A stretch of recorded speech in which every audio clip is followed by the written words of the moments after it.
حجاب۔ یہ تحریر ہے رباب الہی کی۔ آپ عالمہ ہیں؟ رباب نے چونک کے 15 سال کی پیاری سی لڑکی کو دیکھا جو حیرت سے کبھی رباب کی آنکھیں اور کبھی عبایا میں چھپے اس کے ہاتھوں کو دیکھ رہی تھی۔ نہیں، میں تو بالکل بھی عالمہ نہیں ہوں، بہت حیرت سے جواب دیا گیا تھا۔ وہ نا، اصل میں آپ نے حجاب بہت نفاست سے کیا ہوا ہے تو مجھے لگا کہ شاید آپ عالمہ ہیں یا مدرسہ جاتی ہیں۔ اس لڑکی نے سادگی سے اپنے گمان کی وضاحت کی۔ نہیں، ایسا نہیں ہے۔ رباب کا جواب سادہ تھا۔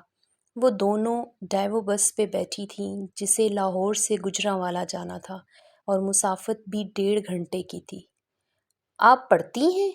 لڑکی یا تو کافی باتونی تھی یا شاید وہ اس لیے بھی زیادہ سوال کر رہی تھی تاکہ اس کا سفر اچھا گزر جائے۔ رباب نے کھڑکی سے نظر ہٹا کر اسے دیکھا۔ ہاں، میں پڑھتی ہوں۔ کہاں؟ جھٹ سے دوسرا سوال۔ رباب کو وہ لڑکی دلچسپ لگی، اس لیے رباب مکمل طور پر اس کی طرف متوجہ ہو گئی۔ یونیورسٹی آف لاہور میں MSc کر رہی ہوں۔ کون سے سبجیکٹ میں؟ کیمسٹری۔ جواب مختصر تھا۔ اللہ، اتنی ماڈرن یونیورسٹی میں پڑھتی ہیں تو آپ کو حجاب میں عجیب نہیں لگتا؟ آپ وہاں بھی ہر وقت نقاب کیے رکھتی ہیں، کیسے کر لیتی ہیں؟ لڑکی کا بس نہیں چل رہا تھا کہ سب کچھ ہی پوچھ لے۔ رباب ہلکا سا مسکرا دی۔ نہیں، مجھے عجیب نہیں لگتا، بلکہ مجھے تو محبت ہو گئی ہے حجاب سے۔ رباب نے پوری سچائی سے جواب دیا تھا۔ لڑکی چند لمحوں کے لیے چپ ہو گئی۔ پھر بھی آپ کو مشکل نہیں لگتا ایسے نقاب میں؟ پھر سے سوال۔ نام کیا ہے تمہارا؟ رباب نے متوجہ ہو کے پوچھا۔ عائشہ، لڑکی نے جواب دیا۔ دیکھو عائشہ، دنیا میں کوئی کام مشکل نہیں ہوتا سوائے اس کام کے جسے اللہ مشکل کرتے، اور دنیا میں کوئی کام آسان نہیں ہوتا سوائے اس کام کے جسے اللہ آسان کرتے۔ جب میں نے حجاب شروع کیا تھا تو میں نے وہ مکمل طور پہ اللہ کی رضا کے لیے کیا تھا، اور یاد رکھنا کہ جب ہم کوئی کام اللہ کے لیے کرتے ہیں تو اللہ خود انسان کو اس کی منزل کی طرف لے جاتے ہیں۔ پھر سامنے چاہے سمندر ہی کیوں نہ ہو، اللہ راستے بناتے جاتے ہیں اور مشکلیں آسان ہو جاتی ہیں۔ مجھے یہ بھی یاد ہے کہ شروع میں بہت مشکل پیش آئی تھی، 2 دن بعد ہی تھکنے لگی تھی اور میں نے حجاب ترک کرنے والی تھی، لیکن پھر پتہ ہے میرے ساتھ 2 بہت خوبصورت واقعات ہوئے، ایسے واقعات جس نے میری حجاب سے محبت اور عزت اور بڑھا دی تھی، اور تب مجھے پتہ چلا کہ بے شک مشکل کے ساتھ آسانی ہے۔ سنو گی تم؟ رباب نے عائشہ سے پوچھا۔ وہ تو مانو پہلے سے ہی تیار تھی۔ ہاں ہاں، کیوں نہیں، ضرور، مجھے خوشی ہوگی اگر آپ بتائیں، وہ پرجوش ہو کر بولی۔ اچھا، تو پھر سنو۔ رباب پوری طرح عائشہ کی طرف مڑ گئی۔ ابھی حجاب شروع کیے مجھے 1 ہفتہ ہی ہوا تھا، ماضی جیسے کسی فلم کی طرح چلنے لگا۔ جولائی کا مہینہ، سخت گرمی، پسینہ، اوپر سے عبایا، دوپہر 2:30 بجے کی کلاس، عذاب لگ رہی تھی مجھے ایک بار لگا کہ حجاب کی وجہ سے میرا دم گھٹ جائے گا یا پھر میں بے ہوش ہو جاؤں گی۔ جیسے تیسے کر کے میں نے ڈپارٹمنٹ کی 40 سیڑھیاں پار کیں اور اوپن کیفے آ گئی تاکہ جوس پی کے حواس بحال کر سکوں۔ مگر جیسے ہی میں اوپن کیفے آئی، وہاں کیا دیکھا کہ وہاں 7-8 سینئرز لڑکیوں کو مذاق کر رہے تھے، کسی کے بالوں پہ، کسی کی جینز پہ، کسی کے کپڑوں پہ۔ میں جو پہلے ہی پریشان تھی، مزید خواص باختہ ہو گئی کہ میرے ساتھ کیا ہوگا۔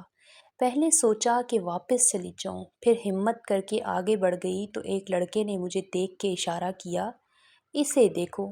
تو پتہ ہے دوسرے لڑکوں نے کیا کہا؟ عائشہ جو دونوں ہاتھوں کا پیالہ بنائے بڑے غور سے سن رہی تھی، اس نے فوراً پوچھا، کیا؟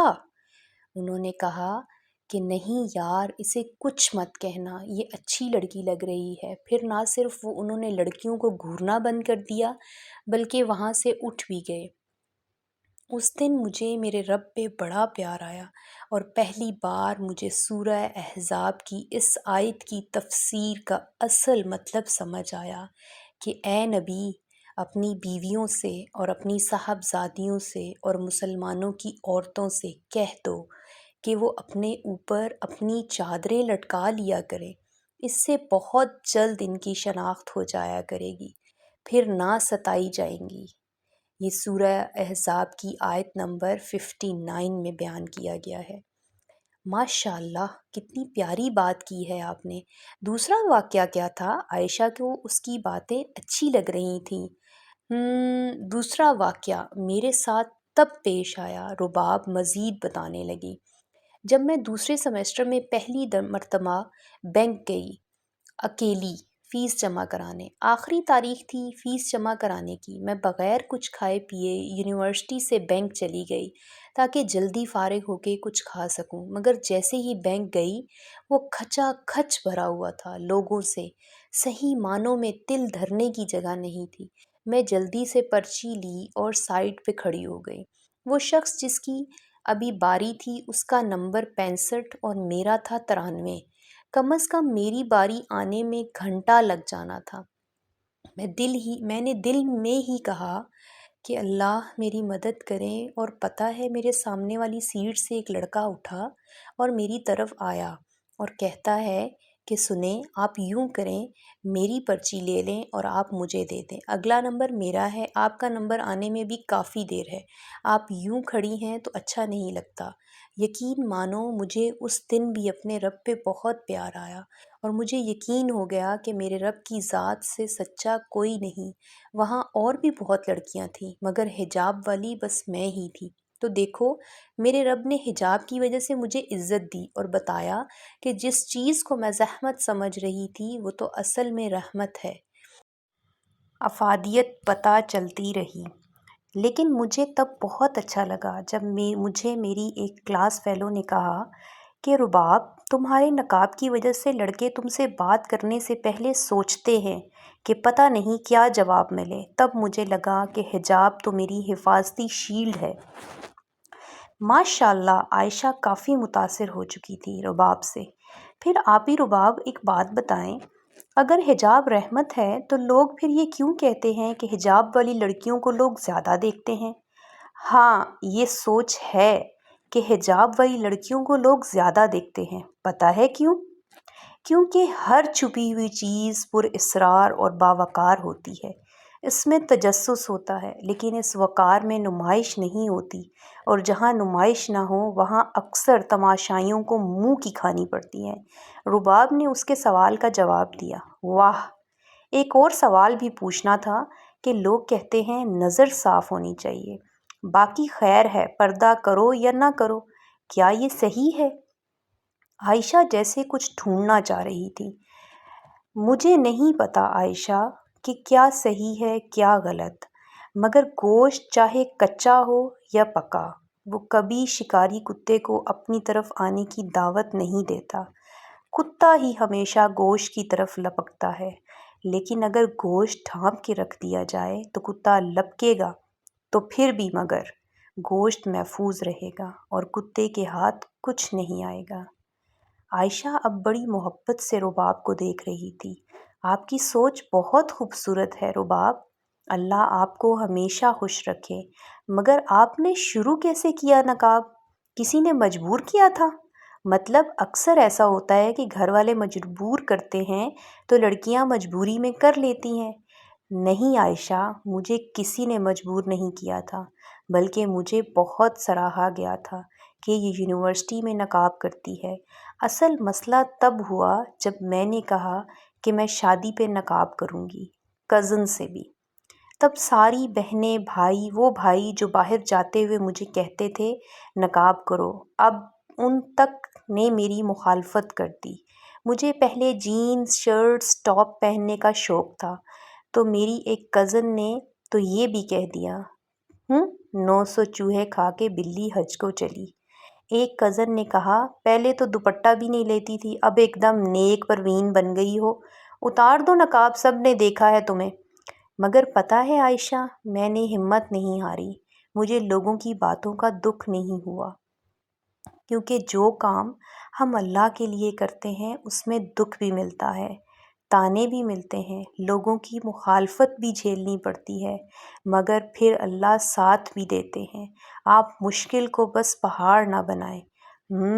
عائشہ سن رہی تھی اسے، اور جہاں تک بات ہے نقاب شروع کیے کیسے کیا، تو میں بس ایک سطر پڑھی تھی جس میں لکھا تھا کہ جب حجاب کا حکم ہوا تو کائنات کی سب سے پاکیزہ عورتوں نے کائنات کے سب سے پاکیزہ مردوں سے پردہ کیا۔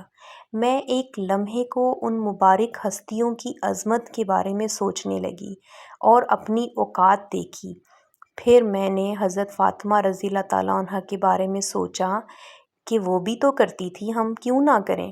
ہمارے دل اور ہمارے خیالات ان سے زیادہ پاکیزہ تو نہیں ہو سکتے؟ تب مجھے لگا کہ میرے اندر سے اٹھنے والا انکار خود ہی دم توڑ گیا ہو، سوال سارے دب گئے ہوں۔ یہ لیں، باتوں باتوں میں پتہ ہی نہیں چلا، شہر آ گیا اپنا۔ عائشہ نے ہی راستوں پر دھیان دلوایا۔ ہاں آ تو گیا، پتہ نہیں چلا۔ رباب نے بھی کہا، رباب میرا بھی دل کرتا ہے کہ میں بھی نقاب کروں، مگر مجھے لگتا ہے کہ میں جاری نہیں رکھ پاؤں گی۔ عائشہ دکھ سے اپنی کیفیت بتا رہی تھی۔ رباب ہنس دی اور اس کے گال پہ ہاتھ رکھ کر کہا، دیکھو جو کام اللہ کے لیے کیا جائے اللہ اس میں کامیابیاں دیتے ہیں، اور جو کام اللہ کے لیے نہ ہو اس میں ہمیشہ منہ کی کھانی پڑتی ہے۔ اگر تم اللہ کے لیے پردہ کرو گی تو اللہ اس پردے کو قائم دائم رکھیں گے، لیکن اگر اس میں نمائش کا عنصر ہوا تو پردہ تم سے چھن جائے گا، کیونکہ حجاب ایک نعمت ہے، ایک امانت ہے، اس میں اگر خیانت کی جائے تو یہ چھن جاتی ہے۔ رباب اپنی سیٹ سے سامان اٹھا کے گاڑی سے نکل چکی تھی، اور عائشہ کو لگا کہ وہ اپنی باتوں اور اپنی ذات کو ہمیشہ کے لیے اس کے پاس چھوڑ گئی ہو۔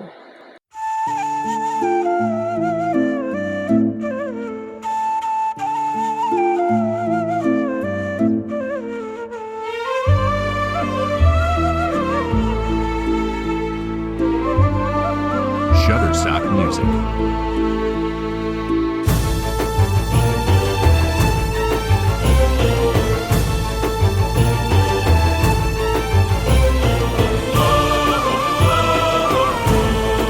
Shutterstock Music.